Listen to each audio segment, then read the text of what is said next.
എപ്പോഴും സന്തോഷമായിരിക്കാനുള്ള ആ രഹസ്യം ഒറ്റ മിനിറ്റ് കൊണ്ട് ഞാൻ നിങ്ങൾക്ക് പറഞ്ഞു തരട്ടെ. മിക്കവരും സന്തോഷത്തിനായി വെയിറ്റ് ചെയ്യുകയാണ്. എന്നെ എല്ലാവരും സ്നേഹിച്ചാൽ ഞാൻ അന്ന് ഹാപ്പി ആകാം, ഞാൻ സമ്പന്നനായി തീർന്നാൽ അന്ന് ഹാപ്പി ആകാം എന്ന് പറഞ്ഞ് നോക്കിയിരിക്കുകയാണ്.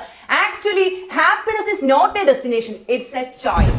നിങ്ങളുടെ ചിന്തകളിലൂടെയാണ് നിങ്ങൾ സന്തോഷത്തെ ക്രിയേറ്റ് ചെയ്യുന്നത്. അതുകൊണ്ട് നെഗറ്റീവ് ചിന്തകളെ മാറ്റി പോസിറ്റീവായിട്ടുള്ള ചിന്തകൾ ബോധപൂർവം ചിന്തിക്കുക. ഗ്രാറ്റിറ്റ്യൂഡ്, ദിവസവും 10 ഗ്രാറ്റിറ്റ്യൂഡ് സെന്റൻസ് വീതം നിങ്ങളുടെ ഗ്രാറ്റിറ്റ്യൂഡ് ജേണലിൽ എഴുതുന്നത് ഒരു ശീലമാക്കുക. ഇത് നിങ്ങളെ കൂടുതൽ സന്തോഷവാന്മാരാകാനായിട്ട് സഹായിക്കും. ഡാൻസ് ചെയ്യുക.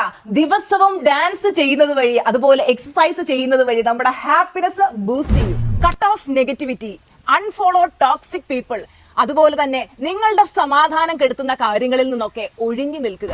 എപ്പോഴും ചിരിക്കുക. അഥവാ ചിരി വരുന്നില്ലെങ്കിൽ പോലും നിങ്ങൾ ബോധപൂർവ്വം ചിരിക്കാനായിട്ട് ശ്രമിക്കുക. അപ്പോൾ നിങ്ങളുടെ ബ്രെയിൻ നിങ്ങളെ കൂടുതൽ ഹാപ്പിയാണ്. ഇന്ന് ഞാൻ നിങ്ങൾക്കൊരു ചലഞ്ച് തരാൻ പോവാണ്. ഈ പറഞ്ഞ 5 സ്റ്റെപ്പ്